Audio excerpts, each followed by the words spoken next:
Hey everyone, it's Nemo, and this video is just going to be answering some questions that I got on my first video about my DIY external canister filter for my fish. And basically you should look at that video first, because this is just answering a couple questions about some different technicalities of it and how it works and things like that.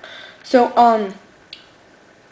first off, these questions I got from Black91GS, and the first question was, is this OtterBox the 9000? So yeah, it is. It's an OtterBox 9000, and I got it online from OtterBox, the company itself, and it costs $22.49, and then after that it just depends how much you're gonna pay on shipping.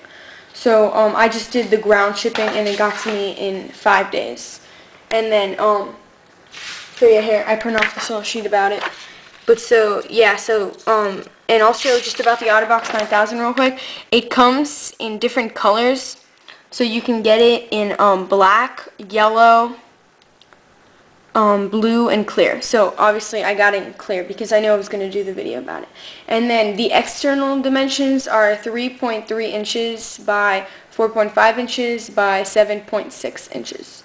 So that, alright, so this person's second question about this whole little project I did here was in my third video, watch that first, I mentioned instead of having the pump over here in the tank and everything, take that pump out of the tank and put it in the cap of the container, so that you have you would just use gravity to get the water down here, and then as it flows up, then the pump would be here, and then the pump would just have to pump the water back up here instead of through all the filter material.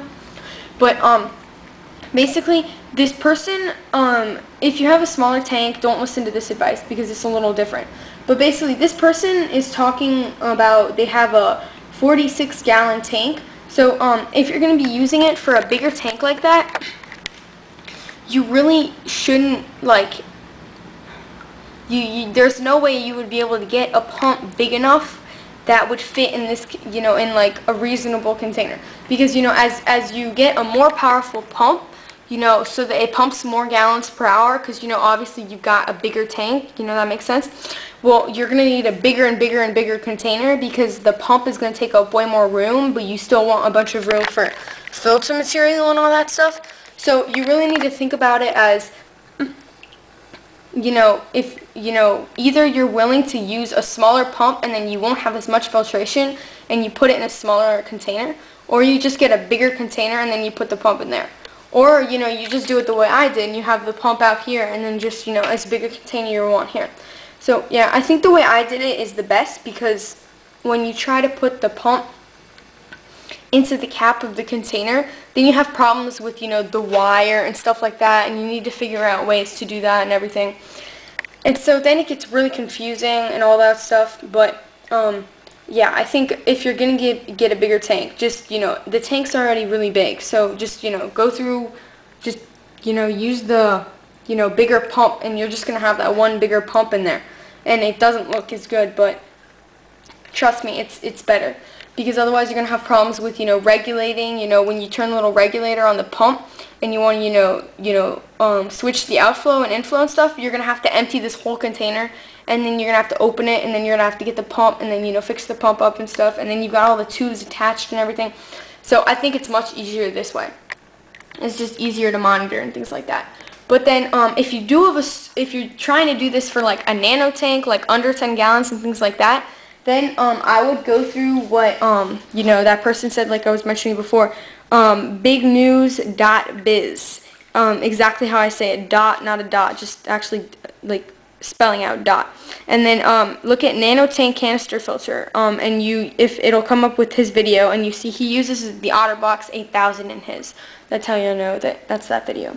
But then he does it for a really small tank, and there's a link on his info about it, and if you go to the link, he shows you the pump he uses for it, and it's this tiny little thing. I mean, look at how small that is. It's it would be that big.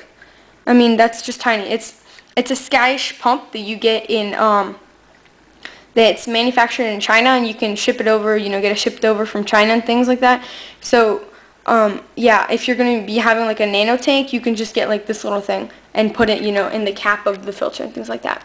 But like I said, if you're going to be having a bigger tank like I did, the best way to do it is to have the pump on the outside pumping water, down to the bottom and through it. Because otherwise, your container, you're going to have to get a really big container to fit the pump and everything. I'm not saying it's impossible, I'm just saying it's harder.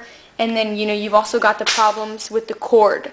You're going to have to cut the cord and things like that. So, just keep that in mind. But there's no other way. There's no way to get around the fact that you're going to need a bigger pump for a bigger tank. So, yeah, but if you are going to be having a smaller tank, then my suggestion is to go with, this little Skyish pump that he mentioned. And, yeah, so just look into his video because it's a very good video too. And then I think this is it, and I'll go on to the next question now. Thank you. The last question that this person had was about I mentioned something about getting a bigger box, like, as one of the improvements for, like, people who wanted to do filtration for bigger tanks and things like that. And basically, you can, where is it here?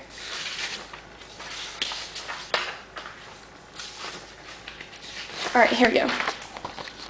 Alright, I printed off this thing from OtterBox, and basically, when you get on the OtterBox page, it's going to have this little thing on the side right here, and you go to waterproof boxes, which is like near the bottom. It's right there, waterproof boxes.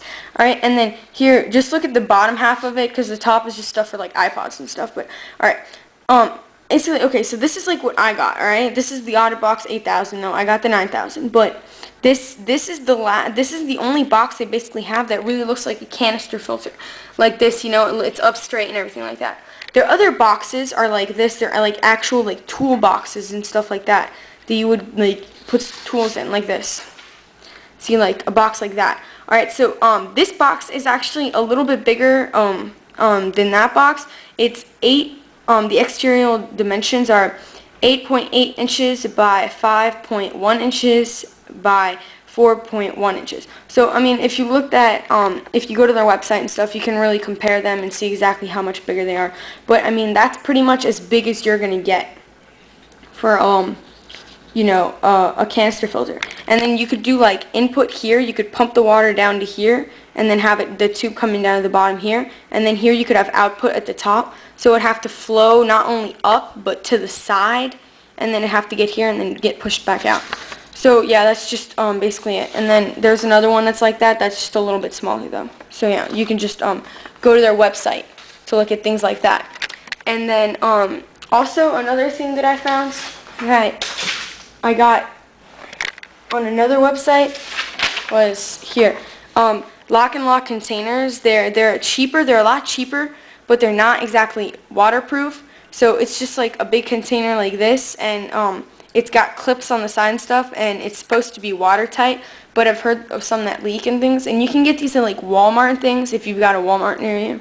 I heard that some Walmarts like discontinued it and they're not using it anymore, so a bunch of people had trouble finding it and things. But if you can find them, these containers get pretty big too, so these might help if you want to get something bigger.